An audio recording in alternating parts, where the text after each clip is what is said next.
welcome back, everybody. Welcome to Check This Book Out. I am Madeline Bookout, Red Rising fan beginner. And I'm Hannah Bookout, Earth occupant. And this is our podcast where two book-obsessed sisters talk about fantasy and romance. And on the first occasion ever, we're talking about sci-fi. Yes, we're new to this genre. Yep. Actually, this might truly be the first actual sci-fi that I've read. Same. Today we're talking about Red Rising, book 1 by Pierce Brown. We're branching out. Mm-hmm. We are taking our first trip to Mars, if you will. Yes. We're going to just do a deep dive, get into characters, plot, world building, all of the things. Thoughts, feelings, concerns. Yeah. So everybody, hop in your spaceship. Grab your copy of Red Rising. Grab your Coca-Cola Light. Grab your Coca-Cola and cheers.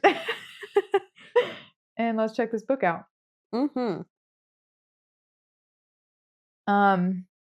Do we want to start with our rating like we normally do? Yes. Have you've thought about it, right? Yeah. Okay. I know my rating for sure. Okay.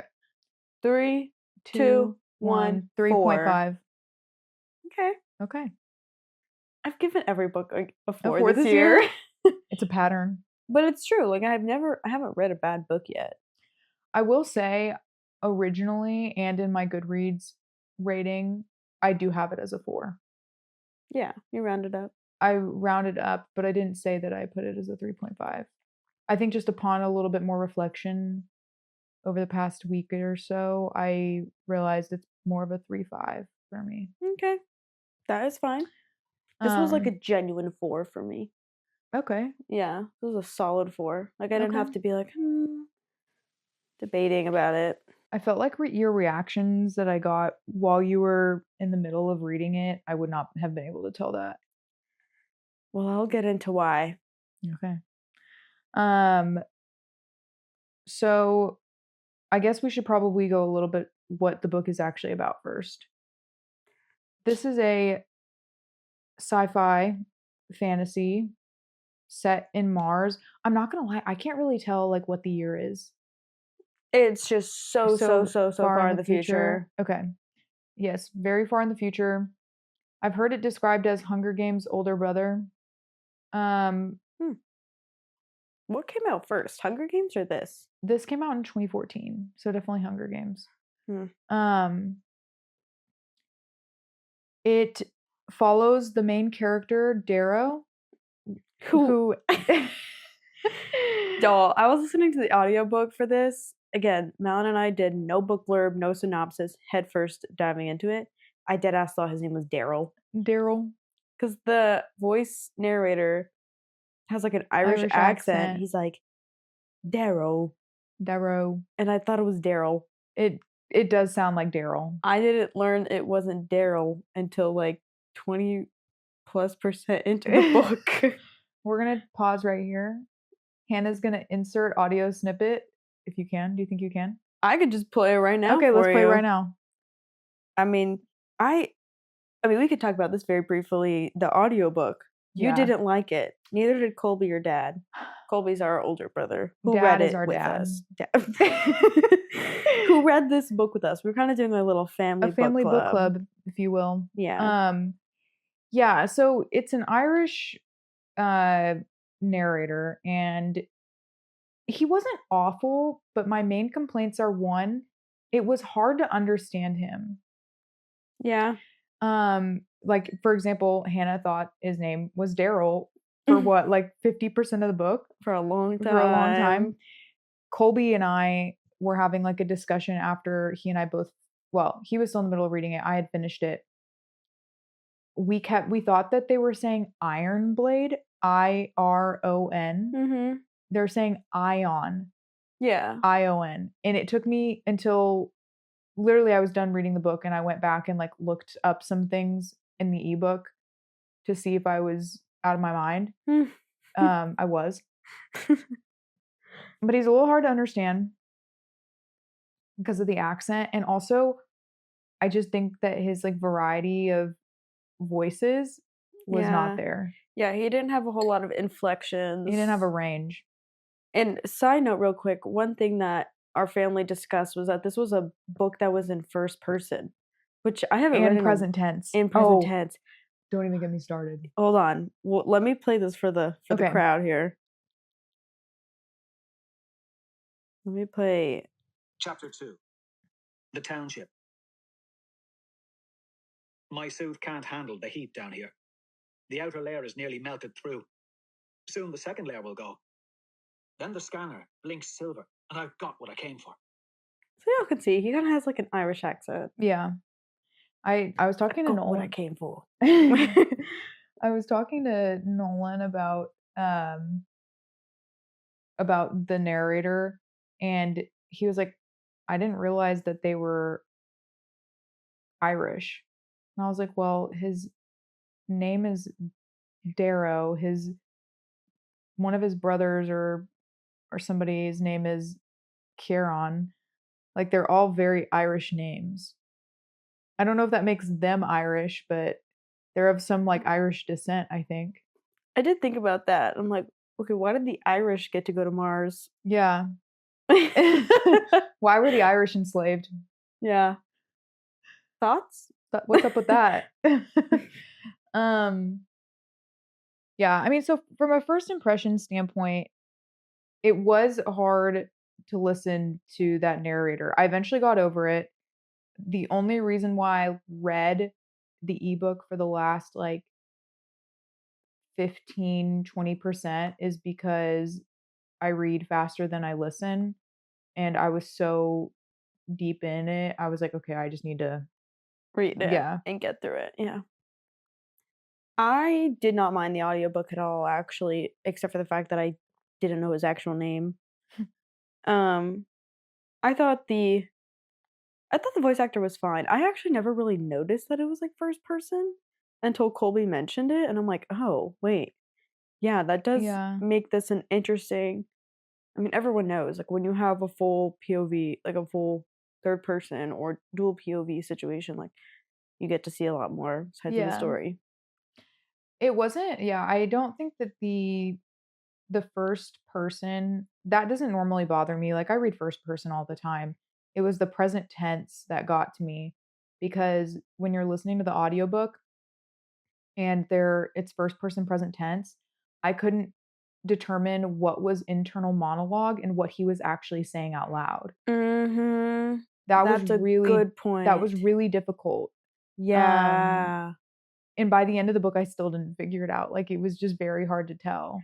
I fear that might be why some of this book confused me. Yes.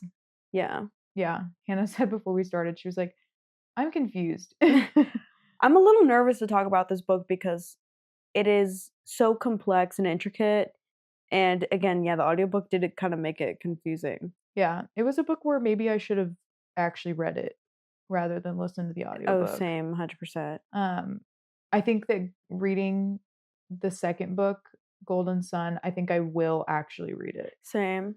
Now that I'm like used to the characters and invested in the story, I think it will be easier. But shall we get into the story? Well, going back to our ratings, do you want to give like a high level of why you rated it that way? Sure. I think the hype is well deserved. Agreed. First of all, that's what I said in my review. Like, that is very clear why this book is so popular and well loved. It was, again, I was branching out, so this isn't like anything I've ever read before. So the unique factor is already like sky high. You know what I mean? So that might be a little bit biased. That's true. But it's true for me. It is literally nothing like I have ever read before. Yeah. And I don't think I ever read like Hunger Games. Like, I watched the movie. I don't think I ever read it. Dude, I wasn't allowed to watch the movie because it was PG-13. I'm so sorry. What? Yeah, I don't think I ever read it. I don't remember reading it. I'm pretty sure you would remember if you had read it. I remember reading like Divergent and like Maze Runner and like those other ones. I don't remember reading Hunger Games. Was it before your time? It wasn't before my time, but it was definitely in like middle school. Like it was before I was 13 for sure. Wow. Yeah, like I'm talking like probably 5th grade. Oh my gosh. Yeah. That's crazy. I didn't realize that you had never read them. Not that I can remember. My dystopian reading phase. We didn't talk about that much in our last episode, but I definitely had one. Me too. Yeah, we didn't really, did Yeah, we? dude. I remember reading the end of Divergent on a road trip, like on the way home from Papa's or something, Mm-hmm. just sobbing. Oh. It was a really sad ending. Yeah. I hated those books, bro. Really, I liked them. No, I don't. Mm. Just not for me. The first one was good. I didn't think the rest of them were good. But fair enough. But yeah, back to your 4 stars. Yeah, I have never read anything really like this, but I will say, I did kind of think like this is basically like Hunger Games. It's the same vibe. A bunch of kids are put in a scenario where they have to basically fight each other and conquer each other, and there are like higher up adults watching them for entertainment. Yeah. And like the medbots, you know? Yeah, I do understand why people say that the first book gives a Hunger Games vibe. In our TikTok comments from that Red Rising video we posted, everybody was like, the first one, yes, there is like some similarities, but they were like, after that, no comparison. Like, there's nothing that you can relate between the two. Okay. But I didn't do mind think it. I didn't mind that they were yeah. similar. Just I noticed it. Yeah. you No, know? I agree. I did too. So I guess my point is I'm excited to see going forward How it differs. how it branches away from that. Yeah. Colby brought up a really interesting point of like, is this like the end of like their school for real? Well, I'm getting into the story too much. Okay. Let me go back to just like my reading. The writing was so good, in my opinion. And I say that because like there's another author I know, Maggie Stiefvater. She wrote The Raven Boys, but like her humor is so like indirect and like undertoned that like sometimes you might miss like the humor in there. And I felt like that's what this book was. Like some of the lines were so funny. Like it just caught you off guard. Yeah, like they were just so funny, but like people could easily like I think read over it. I think I was one of those people. The narrator did a really good job though of like saying it too, so I was like laughing sometimes. Not gonna lie. I don't think I had any laugh out loud moments, to be honest. Oh my gosh, there's. But now I'm gonna have to pay attention for it when I'm actually reading it. Yeah. Okay. When you read it, I fear that you might not pick up on it really. There were some moments where I was like, that was funny, but not because I thought the dialogue was funny, but because I thought the situation was funny. Is that what you mean? No, it could be both. Okay. I'm trying to think of an example, but it doesn't come to my head right now. I remember throughout the episode, I'll say. Sometimes his internal monologue, when I could tell that it actually was one, I was like, okay, that's funny. Yeah. Yeah. I think I know what you're talking about now that I'm thinking about it a little bit more. Like he just made kind of like snide comments that were like internal monologue that were just like really funny. Yeah. Like for example, I can think of a part where I would kind of laugh a little bit was when he was being carved. Yes, that's what I was. Some of that was funny. Yeah, some of it was really funny, especially when he was like thinking about the carver. I don't remember what you call him. I can't remember his. He was a Mickey. That was his Mickey. name. Thank you. Yeah, no, I get what you're saying. Yeah, it was a little bit rare, but there was subtle humor there, and I really liked it. Yeah, it was good. No, I feel you. Yeah, I think the language in the whole thing was kind of funny though, too. Like righto. Yeah, and like gory damned, bloody damned, yeah. There was just like some of that was funny, and I don't know if it was just because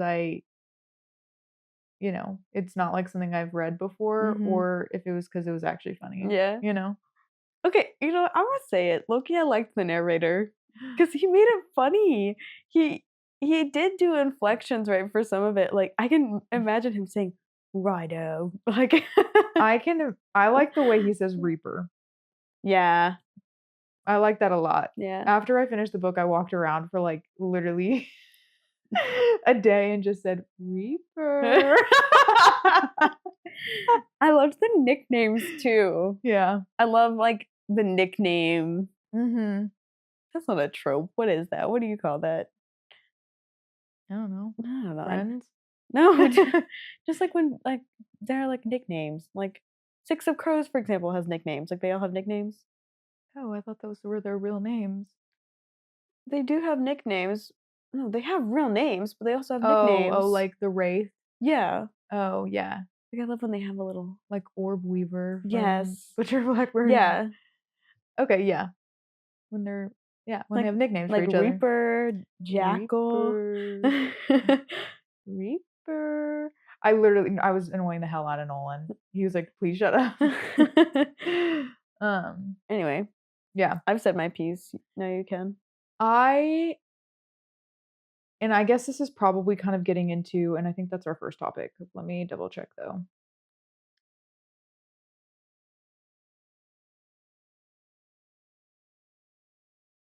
Yeah, our first topic is about Darrow as a character. Mm-hmm.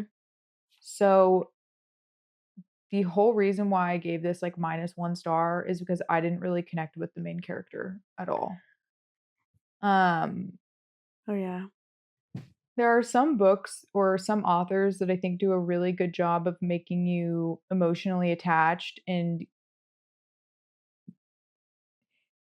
give their characters enough depth that you kind of like build relationships with them. Mm-hmm. And part of that is through watching their relationships with other characters, right? Yeah. I just did not get that sense of connection with Darrow. I just didn't feel like by the end of the book, I was like, look, I don't care if he lives or dies. Really? Yeah, not at all, but I was like, I'm not rooting for him in the sense that I don't know what I'm rooting for.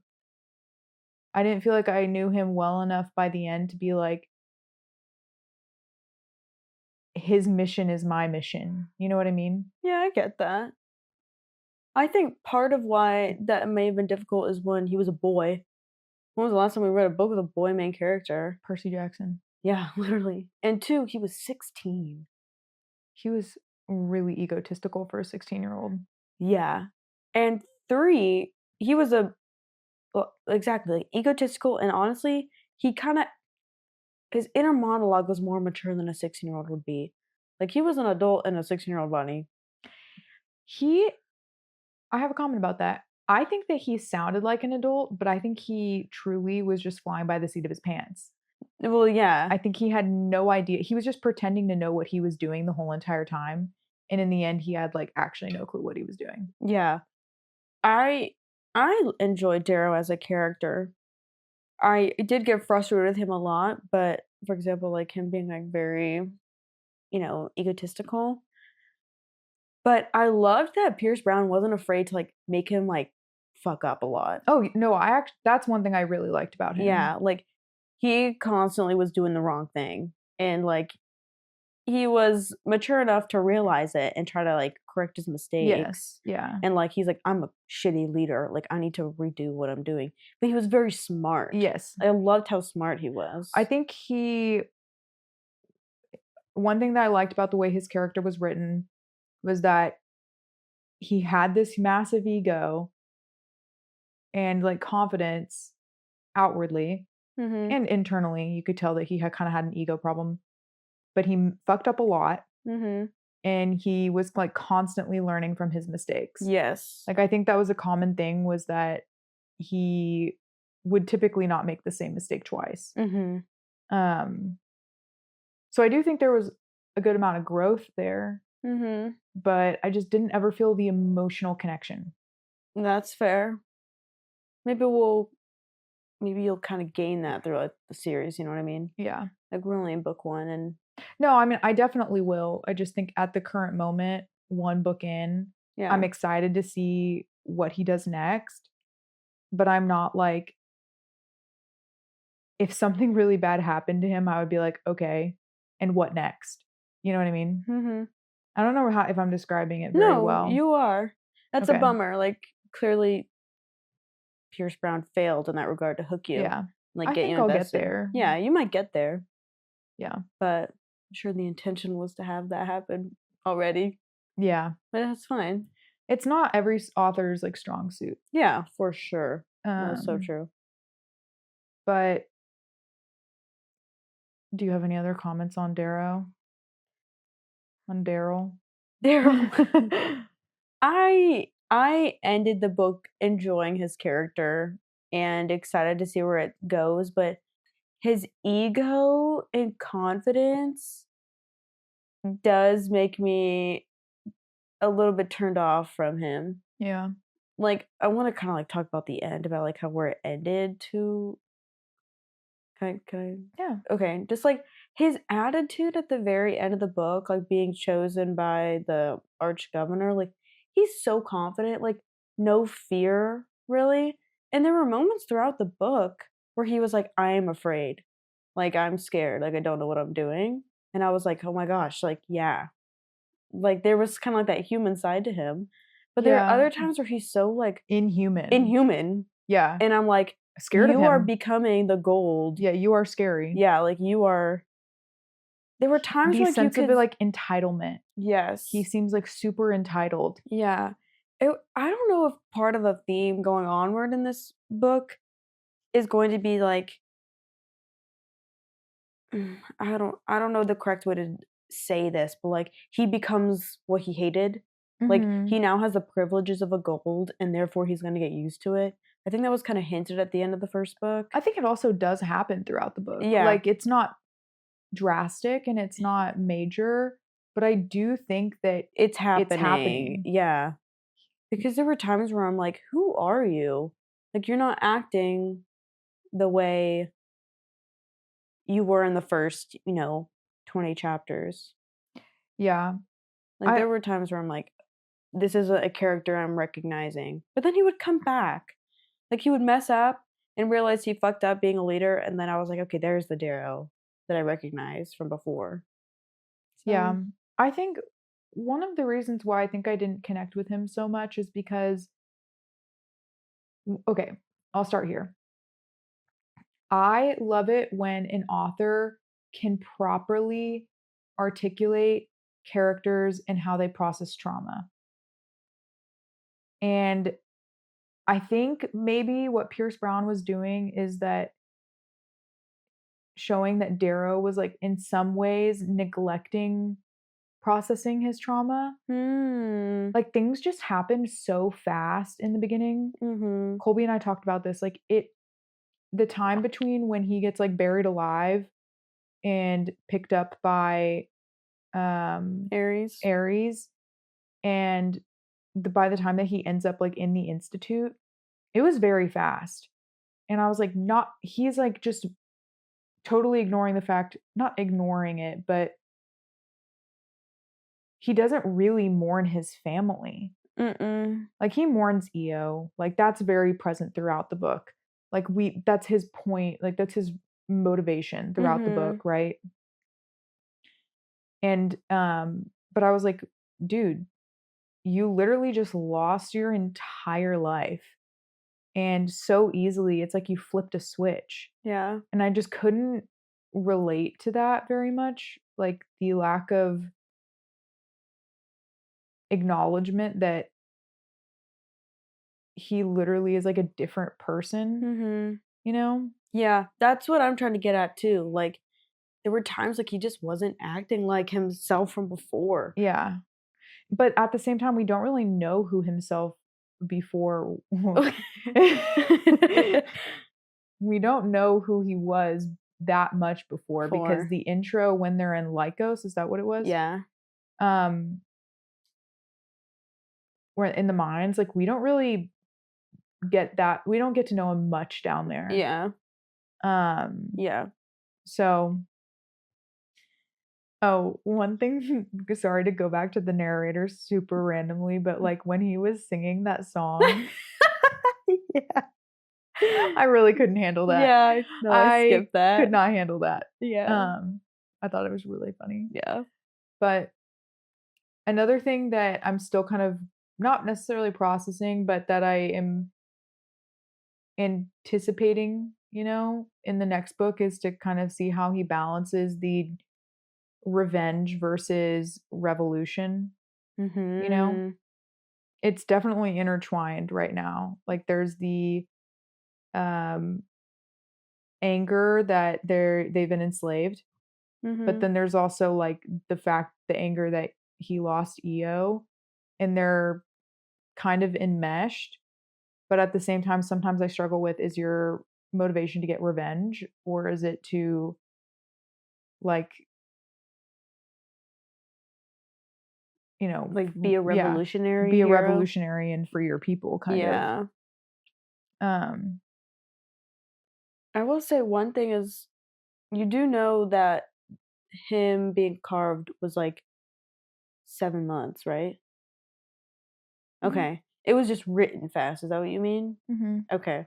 Which is actually something that I liked about it. Like the part where he gets carved, that's one of my favorite parts of the book. Same. Me too. That actually is my favorite part of the book. Same. The way that part is written, the kind of jumpiness of it, and the way he comes in and out of consciousness, and like the way that he describes Mickey, and he's like, this is when I really liked Mickey, but this is when I really hated Mickey, and the amount of pain that he was in, but he doesn't really go into his pain. I don't know. I just really liked the way that was written. Me too. That whole part. Me too. That was an unputdownable part. Section. Yeah. Agreed. I agree. For sure. There were other few parts that I really, really loved, and then there were other parts that actually grossed me out. Like the ears. Ears. How Titus kept cutting off their ears. Yeah. There was a lot of violence in this book. It's funny that you say that. Colby brought that up when he was in the middle of reading this. Okay, sorry. Let me start over. Colby, Nolan, and I had a little mini discussion one night after you guys came over for board games. And Nolan was saying that he really likes grimdark kind of vibes. Which I've never heard of that term before. I had never heard of it before Nolan, so that's how I got introduced to it. But Nolan was saying that he really loves that. Colby really doesn't like it. He was like, I need there's to be some hope and some lightness. But we did talk about how violent this book is. I personally almost didn't notice it until Colby brought it to my attention, and then I couldn't unsee it. Really? I mean, I noticed the really bad parts, like the sexual assault. I definitely was like, what? Yeah. But I don't know. I don't know why I was just listening to it okay. Oh my gosh. I noticed it kind of acutely. Titus' character and his whole reign was just so disturbing. It really was. It just kept happening over and over and over again. It wasn't getting better. Getting off, or somebody was literally being traumatized and assaulted. Something was always happening. Yeah. The part where they all had to kill somebody. Yeah. That was one part where I was like, damn. Yeah. R.I.P. Julius. That's dark. Yeah. Yeah. I will kind of going off of that, the whole what is that called again? The Passage? That's called The Passage? I think so. I want to say that's right. Whatever it is when they had to kill each other, they were paired up. The explanation for why the gold set it up that way, I was like, oh my gosh. Wait, will you remind me? It's natural forced natural selection. I'm like, that's so dystopian. It really is. That was so perfect. The way that it was described, or just the concept of it. The concept of it. This forced, this elitist dystopian. Yeah. It's smart. Yes. That was very well done for what he was trying, Pierce Brown was trying to achieve. Accomplish, yeah.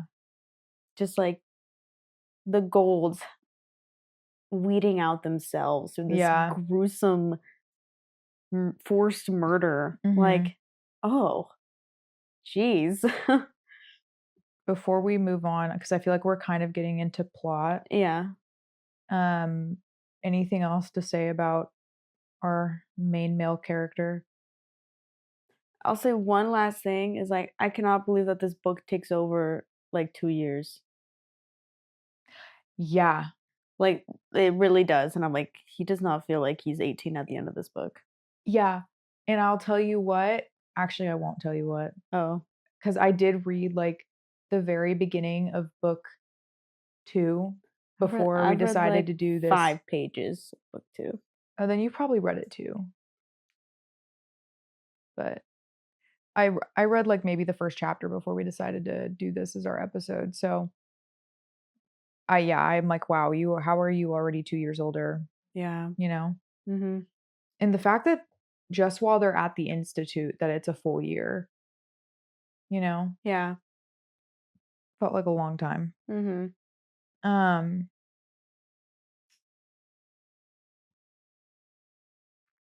World building? Hmm. I would say world building was probably the hardest to understand. Yeah, I agree. I understand the whole concept of how they got to Mars and like the politics that kind of happened there. But picturing them on Mars and like picturing the gravity, I can't. I can't picture it. My imagine is not that great. Imagine My imagine. my imagination is not that great. Yeah. It's like it's like it defies science. Yeah. I'm trying to like when I picture Mars, I picture like the dusty red Mars, right? So picturing like Lycos was like relatively easy, but I could not picture the gravity. But then we got to the part where it's like, oh, there's actually like trees and grass and stuff. I'm Mhm. like, whoa, wait, how? And now at the institute, we're in like this valley with mountains and lakes and whatever. Mhm. And I'm like, where? How big is Mars? That they could like have this whole valley of normal ground and nobody else knows. Or like half of Mars doesn't know. That's why they're mining the helium-3, right? Is to make it, like, inhabitable by humans? Yes. Yeah. I sometimes what I struggle with in fantasy books, in just books that involve world building in general, is when they treat you as if you already know. Mhm. This book did that a little bit, and it's not necessarily I don't think that it's poor writing, because sometimes authors do that really well, and it just kind of flows well, and it makes you feel like you're a part of the world already, and it's Yeah. sometimes it can be very seamless. I think maybe because I was already confused about other aspects, like, for example, the narrator and the first person present tense, that was another layer of confusion for me at Mhm. times, where he would mention something and I was like, "I don't know what that is." Mhm. Um, so I did struggle with that a little bit at times. Yeah. I still don't really know the color cast. Really? Yeah, I wasn't paying that good of attention. I know what pinks are, Okay. and I know what golds Um, are and reds. there is a cast list at the beginning of book 2, Okay. so you should look over that. But it's basically like all the metallics, Yeah. and then I know that like one of them is, like, IT guys, yeah, green. green, But like basically it's like and purples. metallics, and then there's like the other ones in the middle, and then the bottom is like brown, pink, red. Okay. I know who what purple is too. I know some of them. I just don't know. Obsidian is like soldiers. S- Um, golds are golds, leaders. Silver is like politicians. Mhm. Um, the next color under that, bronze, is like lawyers and businessmen. Mm, And then doctors and stuff and scientists is like I want to say like purple. It's a random color. I thought Blue, purple was maybe? I thought Blue? purple was the carvers. Yeah, that's right. That's right. Yeah. You know what's kind of weird? Why is Red Rising not a movie? I feel like this would make a really good movie. I mean, like all the dystopian books did. They really They do. all did. They all Yeah, make we've good talked about that movies. before. They do. Yeah. Who I just knows? maybe because they're not done writing them, or he's not done writing them. Maybe, yeah. That could potentially be it, but It's also hard to write on a different planet, I feel. yeah. With like the gravity thing. Yeah. I don't know. You know what I did not see coming at all? I did not think that, and I get that the whole point is that nobody really knows what happens at the Institute, but I had that was not what I expected the Institute to be. I know, right? I was like, oh, he's gonna go sit at a little desk and like have classmates and I know. la la la. No. Nope. Yeah, I love the like academy tropes. I was like, oh, Yeah. I love that. And I was like, exciting. Yeah. Colby thought it still was gonna be like like they were gonna go to class after. I'm like, I don't think so. I Yeah. think this is it. Yeah, this is it, brother. Yeah. Yeah, that was something I was not anticipating. Yeah, same. One thing that I thought was really cool was that at the Institute, like how each house had different like resources. Mm-hmm. But then there was Mars that had literally nothing. I thought that was Yeah. kind of crazy. Yeah. Oh, we could get into that. Let's do it. Well, are there other characters we need to debrief? Well, I think characters is last. We were talking about world building. Okay. I mean, I guess the last thing I'll say about world building is that I surprisingly really liked reading about something like solar system related. I didn't think I would like that. It still feels like fantasy because it's not Earth. Yeah. You know, that's why I think I was able to like it. And they have like these technologies and yeah, it's just it doesn't feel superhuman. Yeah. So I ended up thinking that I really liked that. It also got me thinking about space a lot, and I love space. Me too. I randomly go through these space phases where I'll just ask Nolan all these questions about space. And I'm like, how close is the nearest galaxy? And then we'll just talk about stars and planets and the speed of light and stuff for an hour and a half. I love space. I know. It's I just so want to watch freakishly Interstellar cool. right now. Oh my gosh. I haven't So watched good. Interstellar in forever. Really? Yeah. What's your favorite Christopher Nolan movie? Interstellar. Mine's Oppenheimer. I'm so excited for Oh my gosh. Odysseus. Yeah, the space, or not the Space Odyssey. The Space Odyssey. The Odyssey. Why did I say Odysseus? Is that his name? No. Why did I say that? I don't know. The Odyssey. That's what I meant. The Odyssey. Yeah. Odysseus. Right? Isn't it the Odyssey? It is the Odyssey. Yeah. Okay. I'm really excited Me about that. I'm too. like, should I read that? Did We you read that read in high it. school? Yeah, freshman year. I read it in high school. Oh. I did not read the whole thing. Are you telling me you read the whole thing? I have no idea. We didn't have to read the whole thing.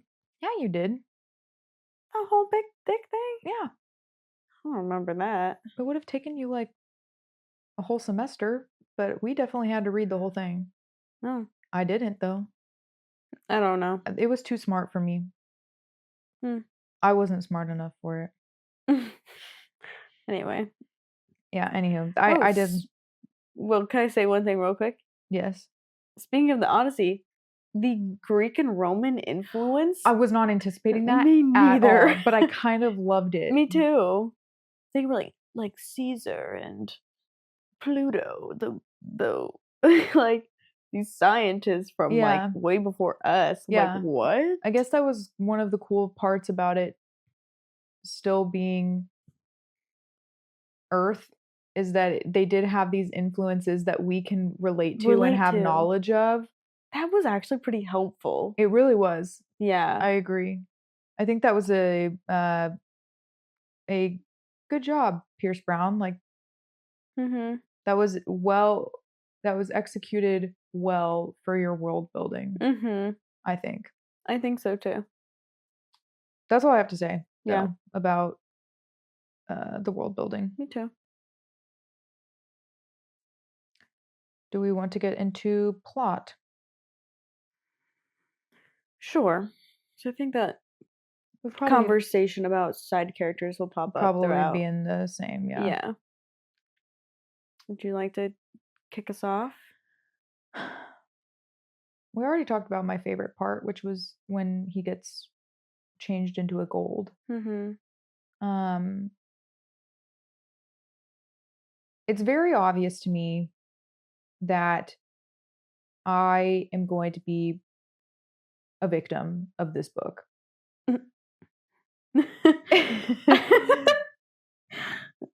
Or even from the beginning, literally the beginning, from the first 10 or so chapters when EO dies, like, it is very obvious to me that I am going to be in pain. Yeah. And I even left like a Goodreads status update. I was like, this does not bode well for my mental health, like, Yeah. or my emotional health. If I get attached to these characters, I will hurt. And from what I can tell and what I've heard, that you have to kind of get used to that feeling with the series. Unfortunately. So I was kind of preparing myself for it. But that's like one thing that about the plot that I'm not necessarily looking forward to. Because I don't think it was awful in this book. It could have been. It could have been real bad. Yeah, it could have been. But it wasn't awful. Like the hardest was Pax. Yeah, that did actually really hurt. Mm-hmm. And if Roke had actually died, I think I would have expired. Yeah. That would have really gotten me. Mm-hmm. Actually, if Sevro had died, oh my gosh. I really hope that doesn't happen. I hope that doesn't happen. I know. So I think that's plot-wise, like, I don't think it could have been as bad as it was, but I also think that I have this foreboding, is that the right word? Yeah. That it's not going to be great.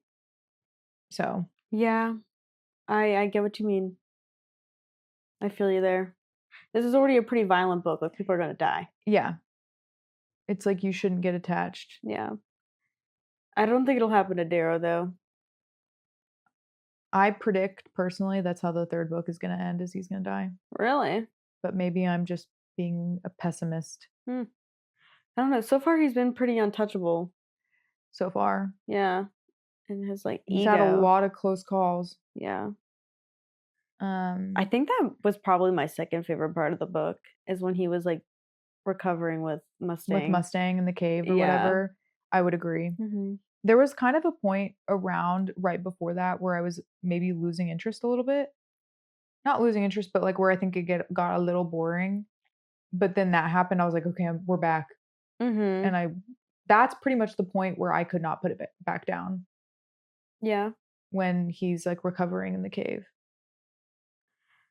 I'd say overall this book was like decently put downable. Like, there was no parts other than like the carving that I was like, oh my gosh. Mm-hmm. But yeah, I liked his interactions with Mustang a lot. They were very interesting. I did too. She was a very interesting character. I love how their relationship starts. Mm-hmm. You know? That he's afraid of horses. Yeah. Like, he's literally freezing his ass off in a lake and she's torturing him, like, not letting him get out. Well, they met before that. No, that's when they meet, right? No. They met before even being in the valley. When he was learning how to ride horses. Oh, yeah. I forgot about that part. Mm-hmm. Okay, then I like how they start their interaction in the Institute. Yeah. Speaking of Mustang, we can get into like kind of like the betrayal aspect of this book. There's several. I know there is several. We can talk about Cassius first. Mustang reminded me of it though. What did you think about Cassius? He kind of made me nervous. I kept waiting for him to find out. I did too. About Julius. Yeah. I had for him to like kill Darrow. Like, I just was always on edge. Yeah. I felt like my just pit in my stomach about it. Yeah. I personally like didn't like him that much. It's not that I did like him, but I guess because I knew that that was just going to end up that poorly, like that was not going to go well. I held myself back a little bit because I was like, it is obvious that he's going to find out and things are going to go sideways. Mhm. So I kind of held myself back with him. Yeah. He was written kind of like that popular guy that like is kind of a prick, but he was on like Darrow was on his good side. Mm-hmm. So it made him like a slightly likable character. Like you could kind of like he was agreeable. Mm-hmm. But like yeah, he like made me nervous at the same Mhm. time because you could just tell that You could tell he had a was side. yeah. Yeah. It was his privilege. Mhm. Like that sense of entitlement we were talking about. Yeah. Yeah. It just like seemed that he was always seconds away from snapping. Yeah. The power dynamic was really interesting between them too. The struggle for who was going to end up being Primus or whatever it was. Mhm. And the way that there was kind of that secret, not secret, but subtle competition between them the whole time. Yeah. I thought that was also interesting. Mhm. But yeah, that betrayal moment when he like realizes that it's over, What? like when he's taking him out on a horse, they're riding their horses Oh out. my gosh, and he's like he knows. Yeah, Like and he just like rides he and just knows. knows. Yeah. Yeah. That was How did he find out again?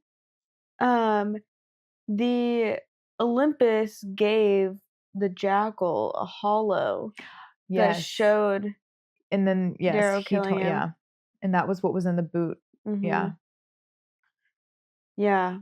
You know what did make me laugh so much was Sevro wearing that freaking wolf pelt.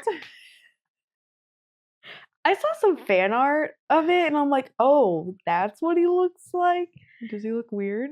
No, it doesn't look weird, but I can when I pictured it in my head, it just seems real goofy. Like I just see him like I don't know. Like you know those like carpets? Like those like Yeah, that's what bear I imagined kind Yeah. of too. And he's like short too. Yeah, So that's what I'm saying. Like that's why it makes me laugh so much. Is like he was just like the he only one wearing it. he disappeared. They Yeah. have no idea where he is. All of a sudden, he shows up wearing a wolf pelt, and he's like, Yeah. he's the one that was like howling. Yeah. Yeah, I just thought that was really funny. I like him. I like his character a lot, I love Severo. and the fact that Mars ended Goblin. up being his dad. It's crazy. I did not see that coming. I didn't see that coming either, but I liked it. Mhm. I really like his character a lot, and I'm excited to see where he and Darrow Go. Yeah. Okay, I mean, it's obvious that he's going to tell somebody, right? Like he can't go this whole book Yeah. without telling somebody. Yeah. Who do you think he's going to tell? It's either Mustang or Severo. What about Roke? I feel like because Roke was like fake dead there for a while, like he kind of fell off. Yeah, but remember how emotional he was when he made it back with Yeah, him? found him. But he Um, called Severo like his friend. Like you're my friend, you know that. yeah. So I just feel like there's something more there. I feel like he might tell all of them. Yeah. I feel like there are going to be people like actual golds that he pulls to his side, Yeah. you know? There very well could be. I don't know, but I'm also scared he's gonna tell someone that's gonna like backfire. I mean, it probably is. Yeah. Like, oh my gosh, the fear I had when he said bloody damn to Oh, Jupiter. Was it yeah. Jupiter? Or was it Was it Apollo? Apollo? Oh my gosh, I was so scared. Yeah. That scared me so bad. I was like, yeah, now you have to kill him. When he found out about all the rings, Mhm. I literally just had like this sinking feeling in my gut. I was like, there are so many things that he's like said and done that could have given him away. You know, like that, his interactions with Titus. yes, yeah. There are so many things that could have been interpreted that way. I mean, they would have no reason to think that that was even possible. Yeah. But also, wasn't it supposed to be impossible? Wasn't he this rare case? And then Titus was there. I know there's so much left to be said about that. Yeah. Like, I feel like in this book too, he'll probably get in touch with Ares somehow, and we'll figure out. Also the fact that Ares is a person, and like we haven't met him yet. Yeah, there's just like there's so much potential for this plot going forward. I'm really excited to read book 2. I guess one thing we haven't talked about yet much is the jackal. Yeah. You know how like Darrow kind of the whole time was like, I'm scared. I'm scared of him. So was I. I was too. I would like Pierce Brown did a good job of like making him this entity that was very scary. Yeah, formidable. Yeah, I think so. And I'll be honest, like when we got to, was it House Jupiter at this point? It was House Jupiter at this point, where they did like the raid and they like surrendered or whatever. When I found out that that was Jackal, I was even more scared. I'm like, no way is it this scrawny little kid. Yeah. That's freaky. Yeah, he was fucked up. Yeah. Like, he was sick in the head. You can tell. Freaky. It was creepy. It was very creepy. I was creeped out, especially with all of them. I thought they actually were asleep or like drunk, you know? Oh, you thought? I didn't catch on that they were faking, you know? Yeah. Because I'm gullible. That's okay. That was kind of the intention. Like Pierce Brown, I think, wanted people to kind of yeah. The fact that he like actually cut off his own hand. Yeah. That was crazy. Oh, and then Pax. I did cry. I did not. But it made me very sad. The way Darrow talked about him too. Yeah. Wasn't Pax what is Mustang's house again? Minerva, I think. Wasn't Pax house Minerva? I have no clue. I just remember he was a slave at one point, and he was one of the first that Darrow like he was relieved. He was the psycho at House Minerva, and he and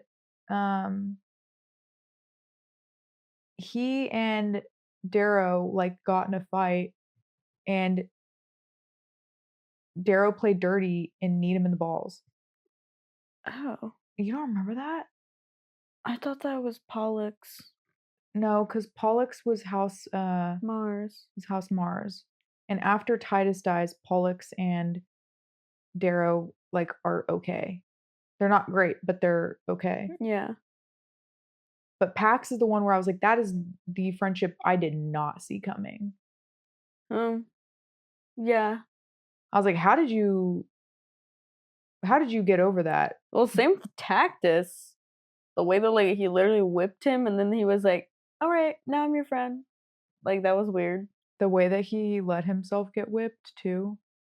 And he makes Pax do it, doesn't he? Or does he make Pollux do it? At the end, yeah. Because Tactus wasn't doing it hard enough or something. Yeah. Dude, that was badass. That was hard as fuck. That part of the book was so interesting. I will say one of like the most, like the plotline that I think I could appreciate the most, that was like very clever writing, was Darrow trying to figure out how to be a leader. And I was like, okay, finally, he's gonna like adapt like a democracy. He's gonna go back to Earth times. And that did not happen. Yeah. He was like, I whip you, you whip me. I was like, okay. Whoa. But I could see how it would work. And that's why I loved Mustang's character, because she was so freaking smart. And she was like, you doing that though could backfire. And I was like, yep. One of my favorite scenes is when they're like sitting in the Mars war room or whatever, like plotting and discussing, and they're like going back and forth. I think we're talking about the same thing actually. When he's like, I think that this is the right thing to do, and she's like, I disagree. And they talk about it, and she's like, but honestly, there's no right answer. She's just so smart. She was so smart. Yeah. I really liked her character a lot. Me too. She was a very interesting like voice of I don't know. She's like the angel and the devil on like Darrow's shoulder, like constantly Yeah, like kind of both. debating with him Yeah. and like I don't know. A good sounding board. It made Darrow seem like a smarter character too. Yeah. She made him smarter, I think. Yeah, I mean, he could like learned keep. from her. Yeah, he learned from her, and he could keep up with her. Yeah. But she was still always one step ahead of him. Like think about the very end of the book. Yeah. Yeah, and she was like, "You thought I was gonna betray you? Haha." You know. She's like, shame on you. Yeah, like you thought, bro. Yeah. That part of the book where they go up to, was it Olympus? Is that what the that part was so good I couldn't put it down. That was pretty good, yeah. The way that he just started murdering the like what would you call them? The proctors? That was the proctors. I was like, dude, you're a psychopath. When he beat up Mars Yeah. and put him in the closet, I was like, why did you do that? I couldn't figure it out. Me And then he got his neither. grab boots and I Yeah. was like, wait, that's funny. Yeah. I will say he had a very interesting relationship with Mars. This like Mars was helping him Yeah. with information, but like in no other regard was he helping him. Yeah. He kind of was like, you just need to fail. But, Yeah. like this is tea. I was like, Mhm. that's so interesting. Like like- ultimately he was rooting for him deep down. Yeah. And was it on behalf of his son? I guess. I think that's one of the reasons why he didn't want Darrow to succeed. Was because he was like, you and my son are close. If you go down, you're dragging my son with you. Mm. And he was like, also, you're making my son think that he can be more than what he is. I was Yeah. like, that's really sad. That is very sad. Sevro. Goblin. Goblin. He's so cute. Except apparently he's really ugly. No, he's cute in my head. Yeah, I think he's like a little kid. Mm-hmm. They are all kids, which is what's crazy. Yeah, psycho. Yeah. But yeah, the proctor's role in all of it, I didn't anticipate, until Mars finally dropped the bomb with Darrow about the rings and why he's destined to fail, like after he almost died, Yeah. I didn't see that plot line coming at all until it did. I didn't either. There was a lot of things that I was surprised by. It was a very refreshing plot. Yeah, it just kept changing. The landscape, like the environment, the setting kept changing too. Mm-hmm. Like the pace was varied as well, but not necessarily in a bad way. Yeah. Yeah. All around, very interesting. Yeah. I'm glad that we're having a deep dive about this because there's actually just like so many layers to this book. Yeah, a lot of nuance. Yeah. It also is like good for us to debrief before book 2 because like now I'm thinking about it more. Mm-hmm. Makes me more excited for it for sure. For sure. One thing I thought that was super weird, I was like, are the jackal and Darrow and Mustang all siblings now? Yeah. Like kinda. I guess so. Not like actually siblings, but he's like some like weird adopted son. Yeah, he's kind of an adopted buddy. Which I'm kind of happy that happened though, because then we'll get to see his and Mustang's relationship like close up. Yeah. Like we know that In a they have different a futures. Mhm. We know they'll be in contact. Yeah. Because wasn't it somebody said that the people that you are at the institute with, like you literally never talk to them again. Yeah, that's the Arch-Governor said. Mm-hmm. Like there's no loyalty after the game or Mhm. after the institute ends. But I feel like that's gonna change. Like I feel like he'll find a way to get in contact with Sevro and Mhm. Roke, and obviously he'll still be in contact with I agree. They're little Mustang. buddies. Yeah. I'm so excited to see like how Mustang and Darrow. Like I did feel like Mustang's gonna like be on his side at the end or something. I do too.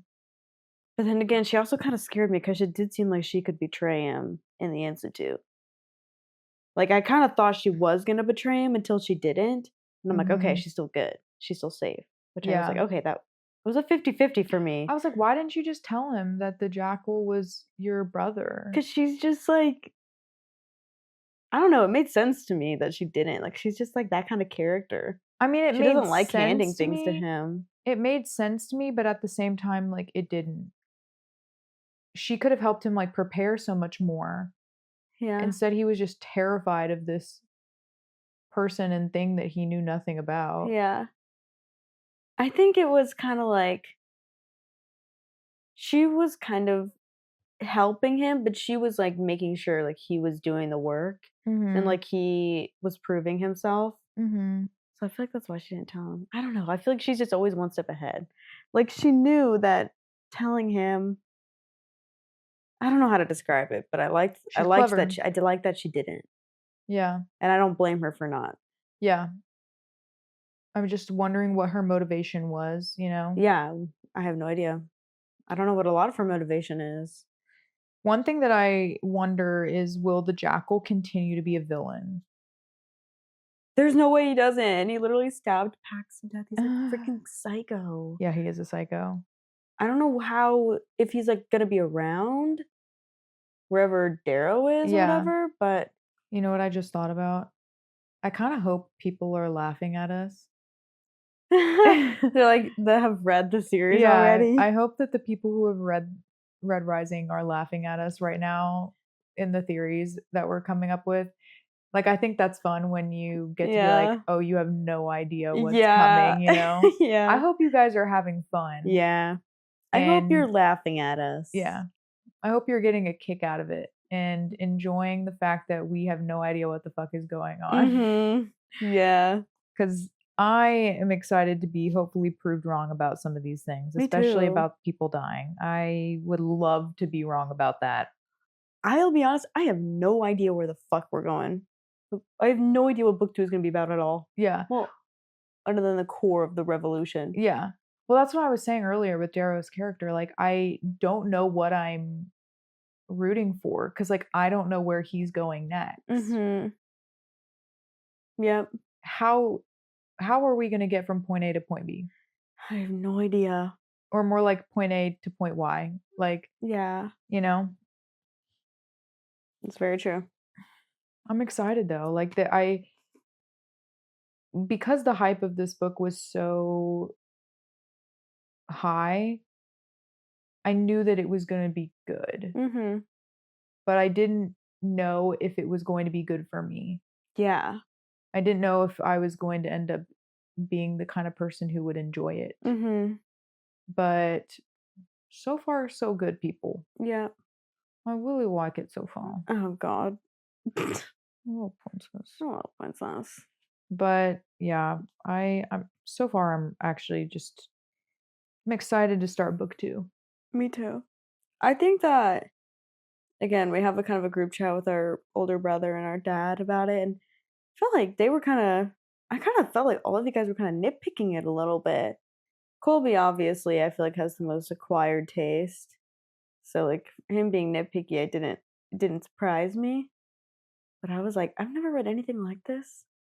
Like, yeah, 4 stars. It took me a while to be like, this is really interesting. Mm-hmm. The first half of the book, I think, is maybe when the second half is when I had a flip switch and I was like, okay, I'm fully invested. That's probably the best way to say it. I do not think I was fully invested until about 50% in. I was like, okay, I'm bought in. And things were like getting interesting. And I think it's probably when he started to develop like deeper relationships with some of the people around him. Mm-hmm. But I was like, okay, now I'm invested. But it just took me a while to get there. Yeah. I think part of it was the writing style. But then I have to remind myself, I think this was maybe his debut novel. Oh, is it? I don't know. It's a good question. I would look it up. I would agree with you though. Like the part where I was like, okay, I'm invested was when he was literally on his way to die with Cassius. I'm like, for me, it was when Leah died, which same thing. Yeah. Yeah, I'm pretty sure this was his debut novel. For debut, that's pretty good writing in my opinion. Well, that's why I attribute it to being like not his best writing or like not the best, right? Is because it's his first book. Mom's saying the writing was good. Okay. Okay.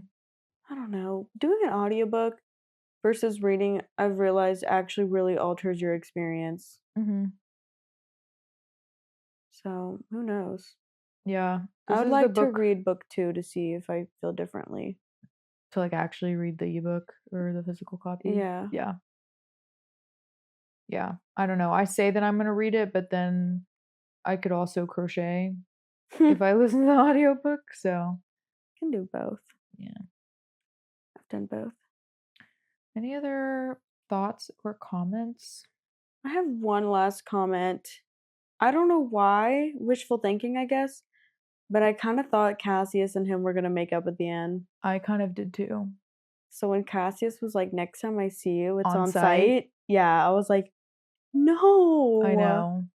Because their friendship, while it was Cassius, kind of was like like such a frat bro kind of character. Yeah, he kind of was. I was like, their friendship was still sweet. And like, Yeah. they were brothers in arms, Yeah. you know? So Yeah. that was like, oh, no. Yeah, I know. I was like, also, what was Darrow supposed to do? Literally. I don't think Darrow did anything wrong in that situation. Yeah. I mean, what if Cassius and Julian had been put in the same room? Yeah, That would have been interesting. that would have been interesting. But like, what if? Yeah. You never, like, Julian killed somebody. It's not like Darrow knew how to kill a person. Yeah. You know, that was part of the reason why Cassius was so upset is because The he was like, he way. suffered. Yeah. I'm like, what was he supposed to do? Yeah.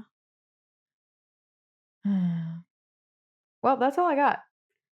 Me too. There may be thoughts that I forgot to mention, but Yeah. I need to do better of like writing things down that I want to make sure I talk about, but I feel like there was a lot of side characters. Like we could have talked about Titus more and like him being a red. or yeah, Titus. Yeah, we could have talked about that a little bit more. Like how the fuck he got there. Or like more about Roke, Leah, and Quinn. But I feel like we'll have a clear picture of like which of these characters are gonna be staying for book 2. You know what I mean? Mm-hmm. So it's okay. Yeah. Overall, I'm excited. Now I can go write my review on Goodreads. So Do you feel prepared now? I do. I was kind of worried I wasn't gonna remember a whole lot about the book, to be honest. Yeah. I think once you get the brain Yeah. going about it, you just kind of remember more as you talk about it. Yeah. That's all I got though. I mean, Yeah. the only other thing that I thought was funny is that part when he's chasing the bear or when he's getting chased by the bear. Yeah. It reminded me of The Revenant. Have you ever heard of that movie? In that movie, Leonardo DiCaprio is like literally hand to hand combat fighting a bear Oh. and he wins. And that reminded me of that. Hmm. That was a very random thought, but that was the last thing I had in my system. Okay. Well, y'all should tune in to our next episode. Clearly. Yeah. Thanks for joining us on episode 16. Wow. Wow. Every time I'm like, wow, we had another episode. That's so crazy.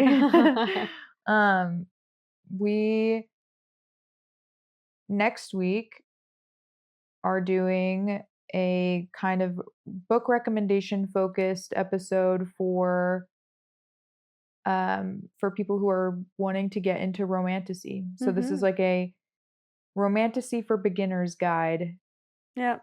We're going to give you some book recs on where to start. And this isn't like just ACOTAR, so yeah, we're gonna try to make it a little bit tailored to not what is just like blowing up and popular right now. We'll try to maybe just not all the way, but find things that are not just book talk recommendations. I feel like we have some in our back pocket for sure. Absolutely. I'm excited to research for this one and like actually put thought into it because This is what Madeline and I love having a podcast for, is like getting new readers into reading. Yeah. Yeah, that's why we're here. Yeah. We love it. And then getting to talk to you guys about it. Mm-hmm. So yeah. This is Check This Book Out. I am Hannah Book Out. And I'm Madeline Book Out. And you guys should come tune in next Tuesday for next episode. And follow us on social media while you're at it. On Instagram and TikTok.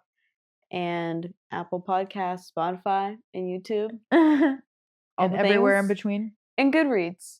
Malin and I keep our Goodreads up to date. We are religiously. Active. We are very active. And we love to post our thoughts and things on there. The only other, I guess it's kind of an announcement. Today is May 6th. Well, today isn't May 6th, but this episode is releasing on May 6th. Happy Cinco de Mayo. Yeah, happy Cinco de Mayo. Today is, I can't remember what it's called. One Golden Summer by Carly Fortune releases today. So happy release day, Carly. I've never read any of your books, but I've heard they're good. And I hope those of you who are anticipating this book enjoy it. Yes. Maybe I will read it. Indeed. Didn't you try one of hers? I don't think so. Okay. I'll have to try one. Well, happy reading in the meantime, friends. We'll see y'all next Tuesday. See ya. Bye.